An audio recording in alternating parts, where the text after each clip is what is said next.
All right, and welcome to our newest episode. I'm joined with my usual partner, Shani. What's up, everybody? And this week we're going to mainly be breaking down the Survival League rookie draft. Start trying to get back into doing those a little bit. I had a little bit of time to reflect and just kind of break it down team by team. So we'll just get right into it. Starting off with Kyle, had three picks. Went quarterback, and Elijah Moore. You know, this is a super flex league.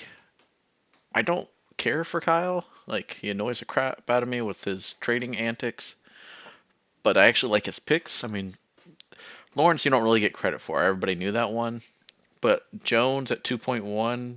I mean, you're getting a super flex quarterback in the second round. That's going to be the starter very soon. And Elijah Moore and one quarterback could potentially have gone in the first, but definitely in the early second round pick. You get in the third round here. Um, I mean, I was praying he was going to make it to me, but he didn't. So I really like his draft. What about you, Shawnee? Yeah, like you said, starting off with Trevor Lawrence, that's like a no-brainer, easy pick. You can do a lot of things off of that. And just because of Superflex, I'm not high on Mac Jones. I don't think he's like sucks or trash. I just think he has a low ceiling. But you know, starting quarterbacks, they're gonna start if you got picked in the first round of an NFL draft. So that's good value at this, first pick of the second round. And yeah, Elijah Moore in the third round, that's pretty much a steal. I see a couple guys that it's debatable to pick him over, but there's some guys that shouldn't have went over him. So I like his draft overall. I'll give it a solid grade. All right. I'll let you keep going, Shawnee, since I'm next. I had quite a few picks here. So what do you think? Okay, starting off, yes. And this is also Just my because, pick. I do have Trey Lance. yeah, I was gonna say just starting off, just because if whoever didn't know, Zach Wilson, yes, he went just because he went second. He also has Trey Lance. So starting off, you start off real hot. I actually was kind of surprised. I thought you would, lean towards a quarterback and a running back, but nevertheless, one of those quarterback hits, you can always trade one for a running back plus. And second round, I'm actually a Bateman fan, Don't of forget these course. guys. Yeah, Bateman and Javante Williams. You end up surprisingly the way the draft went, you end up getting a running back, so that was great for you. Jalen Waddle, I don't know, but we'll see what happens. I really like him, but I'm not sure how that's going to work out with the Dolphins too, or how they're going to run the offense. But overall, I can't. It's nothing really bad to say. The third round are hit or miss anyway. I'm not big on Nico Collins or the other two guys, but you can't be. Basically, you knocked it out of the park in the first round. It's and you get a solid floor in the second round with those receivers that you got.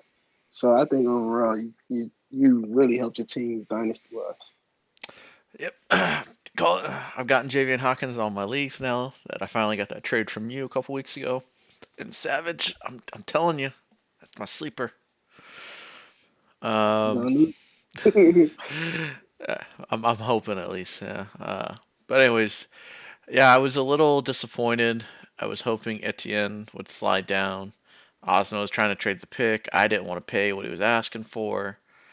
Um, so little Ural jumped in front of me and took Etienne. I was hoping to get my two running backs right here, but didn't work out. And I also like that you got Terrence Moss and DJ Moore on your team that people can't see that right now, but I understand. And you already had Sam Darnold, so that's a little sneaky step. Hopefully, Sam Darnold will get back on track, or the track that he should have been on. Yeah, I really do like Elijah Moore over here, but I already have so many shares of him. I wanted to just diversify a little bit. Yeah, it's definitely understandable. Moving on to Dark Dagger or TTG. Only had three picks in the later rounds: Diami Brown, Morrison, and Morig. Going defensive back, trying to address some defensive needs.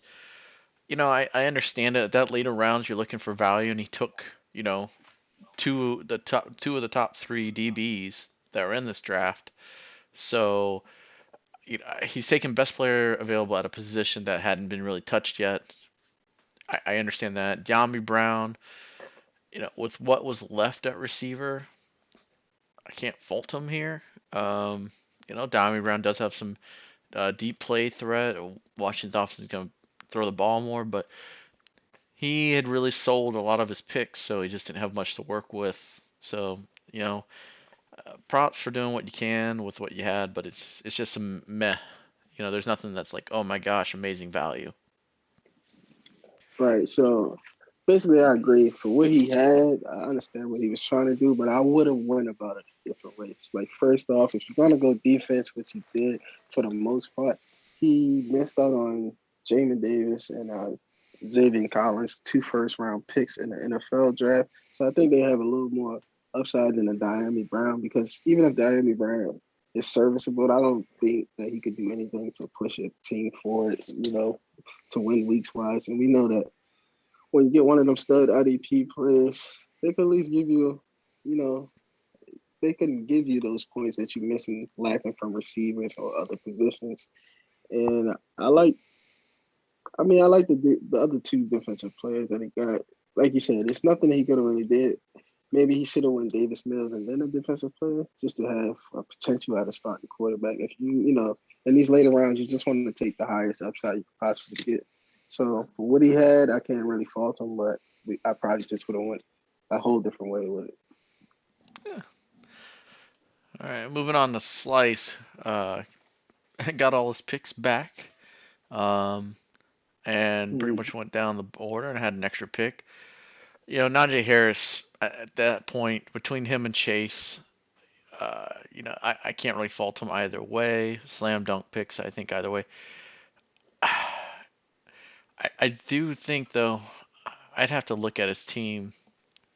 Do you have his team up maybe on your end? Is he set at quarterback? Yeah. 'Cause I mean, you have Fields right there. Okay, so he doesn't have. Uh, okay, he has Josh Allen, but his second quarterback he's relying on is Daniel Jones. But I'm Uh, not even going to fault him for the Najee Harris pick. I mean, I get it. I get it. Najee Harris is still good value. It's not a horrible pick, but I think any chance when you get a quarterback who was talked about being like the second overall pick, and yes, I didn't take him, but still, I was considering taking Fields. I don't know. I agree. I think that's some value you missed out on. Um, he took the two I best love. linebackers in the draft again, touching on a I position really that's love Parsons. Yeah. um, I really like Davis to be honest. I would have taken Davis here, but to get both of them, I think is great value. Again, getting strong at a position when instead of trying to scrape the bottom of wide receiver or running back, he took the two best linebackers in the draft.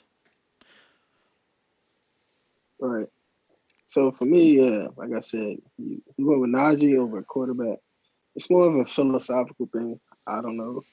I think it could help you either way, but yeah, if you're relying on a quarterback, I guess in his mind he's just want to take the actual best player that he believes. So I can't really say too much. It's all our opinion, but I agree with you. Obviously I like Fields, but and I do love the linebacker picks, and he got not one but like two of the top ones in the draft, and I really love Parsons because not only is he a tackle machine, he can also provide some sacks. Dallas defense sucks, so he might have a lot of opportunity. And the wide receivers, I'm not gonna really fault them. Yeah, they're Late. just meh. Yeah, it's late in the draft. Like I said, probably would have just took a shot on like a Davis Mills or looked at one of them tight ends. Oh yeah, I just would have went elsewhere. I wouldn't probably pick those receivers like the fifth wide receiver on Baltimore. Yeah. All right, moving on. So little E-Raw, um, he's trying. He kind of took a lot of running backs here, but I actually really like his draft. Um, we can debate how high on Kellen Mond, but the super flex.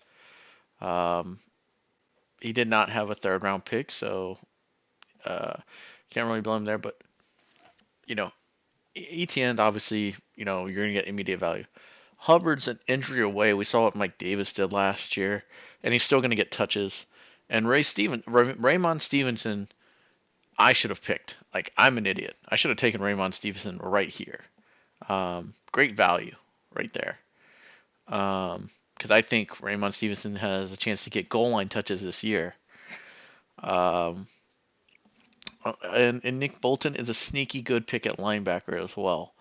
Um, I think he's like one of the unheralded linebackers of this class, but I could see him putting up some decent numbers as well. So I think he had a very strong draft, made good choices with where he was, and I'm still annoyed he stole ETN from me.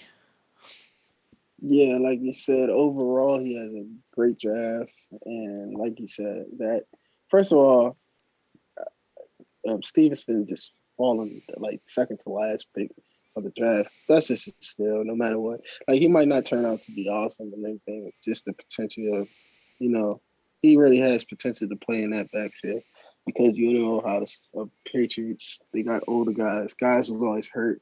I just like his potential and Chuba Hubbard. Yeah, I probably wouldn't have took him at that spot, but like you said, an injury away, and you know the type of work that you would get in that backfield if anything was to happen. So even if he never plays, he still has value. You might get traded to the CFC owner.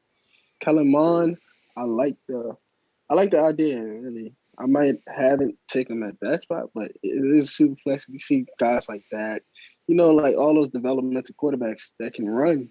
You know, I like Kirk Cousins. I think he's solid, but you never know. Like he's getting older.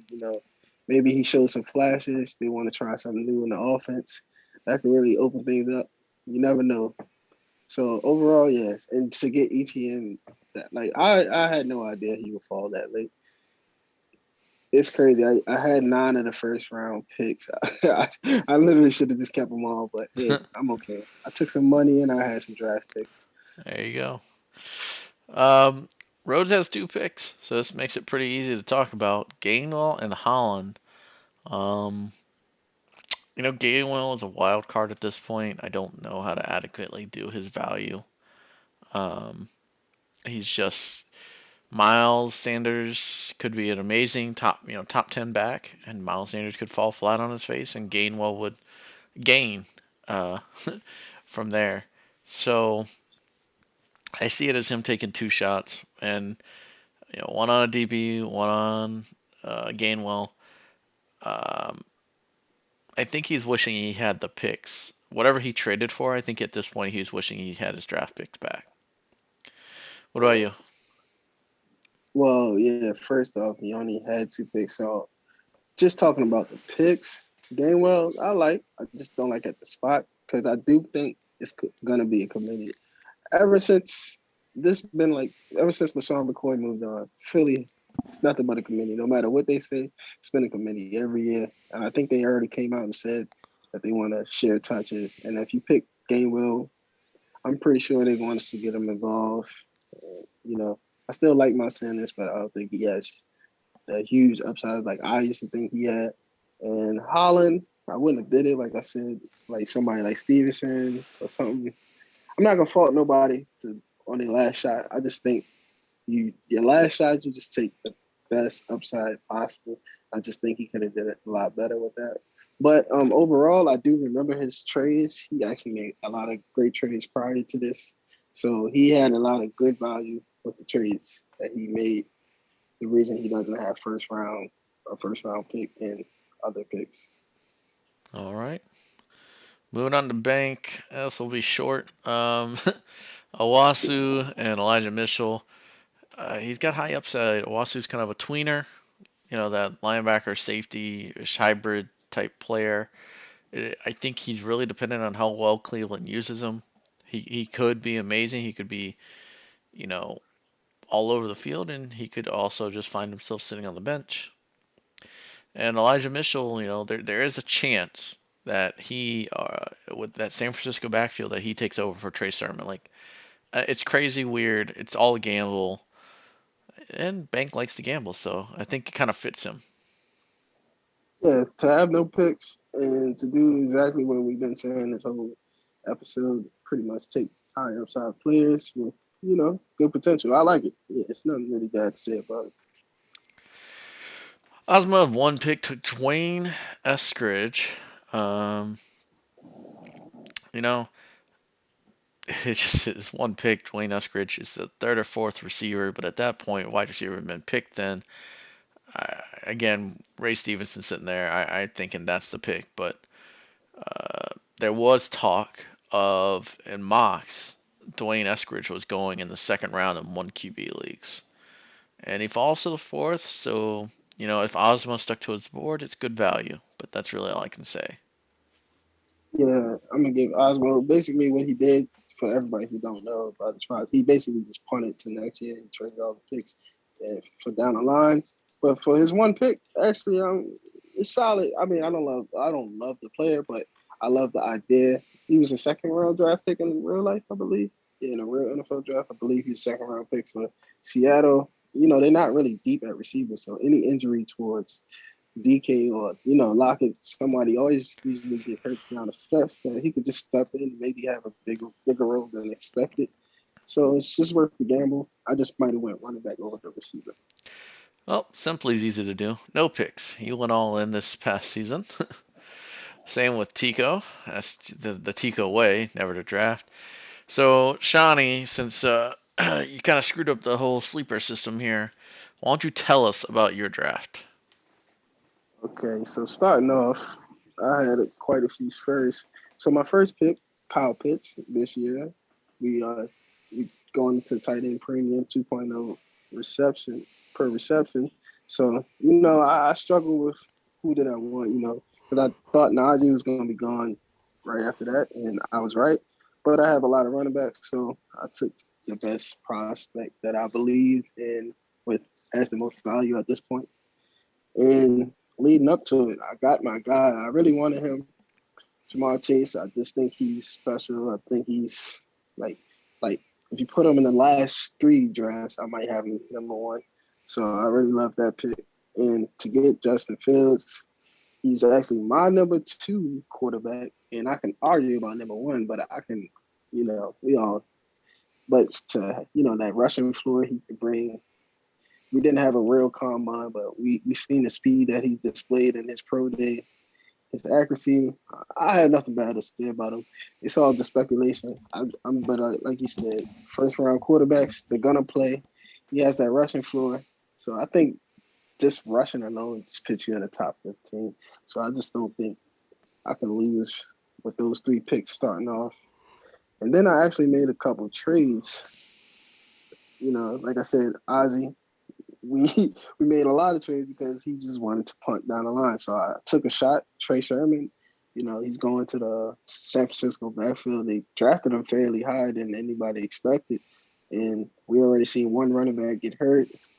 Mostert, he's dealing with a knee issue right now. We seen him banged up down the stretch the last couple weeks of last year. He's basically out the last couple of weeks of the season before, so that might be good.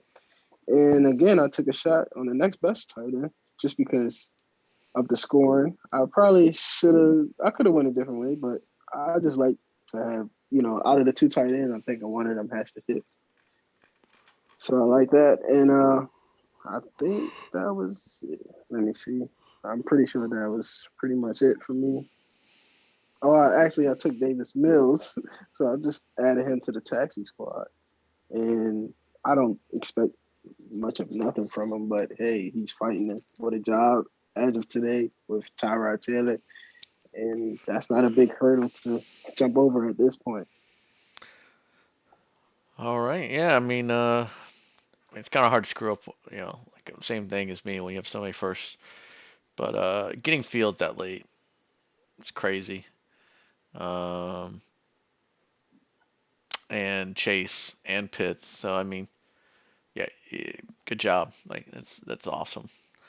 So yeah, it seems like a lot of people came in with a plan and were able to act on it, and people got some pieces they needed uh, for the most part. And I think everybody kind of like helped their team for the most as much as they could. Some people though obviously just are not big drafters. They're more focused on established players, and we'll have to look at how they do during the season with trades and whatnot to see if they improve their team. for sure. Moving on to another big trade that just happened in the Sharks League.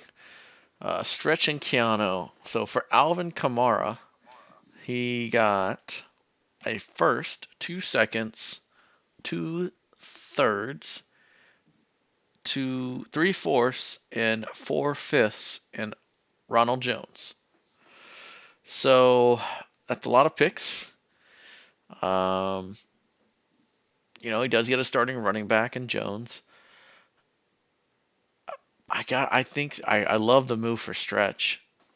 I don't know how I feel about it for Keanu because if we go based off of rankings, we just updated this uh, on the Dynasty Outlook. Keanu went from fifth to fourth, but contender when it doesn't look at draft picks or anything, it still has Keanu all the way back in eighth. Now I think he will slip in. This is not perfect, obviously, and it shows him like this is all bunched up still pretty much, but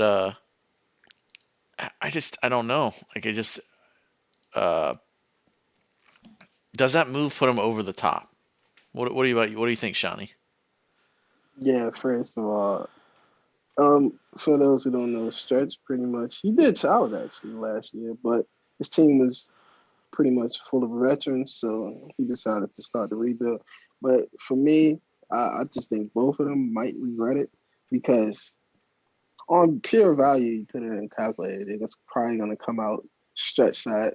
But I like what Keanu did. It's going to help him, like you said, get to the playoffs. He might even win a playoff game because, from his own words, he was a running back. That's what killed him in the first round last year. So I get what he tried to do. But I say they're both going to regret it because, first of all, Stretch, outside of the first top couple players, I don't know if he scouts that much to really hit on all of those random seconds, thirds, because I think they'll have value, especially in the IDP league, especially that we start three linebackers. Like that stuff gonna matter. And this is the opposite reason on Keanu's side why I said he may regret it because if he does not win, Kamara is already, he I won't say he's peaked, but he's already giving you elite season after elite season after elite season. His value only could go down at this point. And if he didn't help you win a championship, you're gonna want those picks back at some point. And Breeze is gone, so we Yeah, don't you don't know yeah, what you're getting out of Kamara. yeah. See, for me, I still think Kamara's top 10. Like I'm not even scared about it. I just think if you don't win, that like I said, it's not going. Like it's not like he's gonna give you top.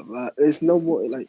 But for Stretch, I just think he could have traded it to a team outside of Keanu to get way more value for players that he could have either helped him, with his roster now, or even got better premium assets to trade off for more little pieces and picks.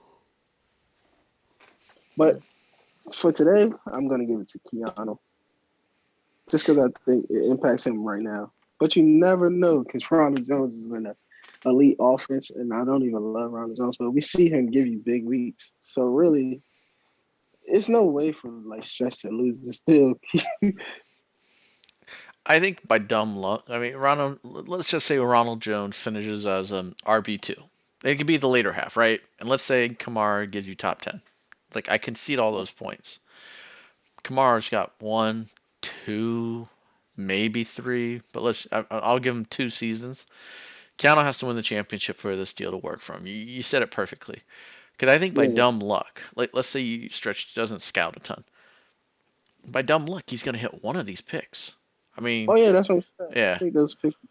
And like I said, if in Stretch, okay, he only got one first, but that first was down the line. So by that time, maybe Keanu's already retooling this team again. yeah. It's smart too, because I mean, if he's giving Kamara to go in this season, he why he'd be trading for at the 1.12? No, he's gonna hold off, and I think Stretch is banking on Kamara's gonna falter. Keanu's gonna not do as well, and he's only gonna get a higher pick in 2023. So, um, Is anyway, so we're on opposite sides. It seems both sides are happy. Obviously, they made the deal.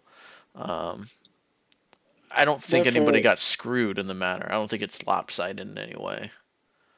yeah, just on face value, I don't like the construction of the deal. But like you said, maybe for today we are on the opposite. But I agree. Like it's honestly, it's almost no way for Stretch to lose the deal. So I think that's it for this episode. Keeping it short, just focusing on the rookie drafts. We'll tackle another league next time, and do the circuit news. So you can see most of the leagues over here. So anyways, thanks for watching. Thank you, Shani.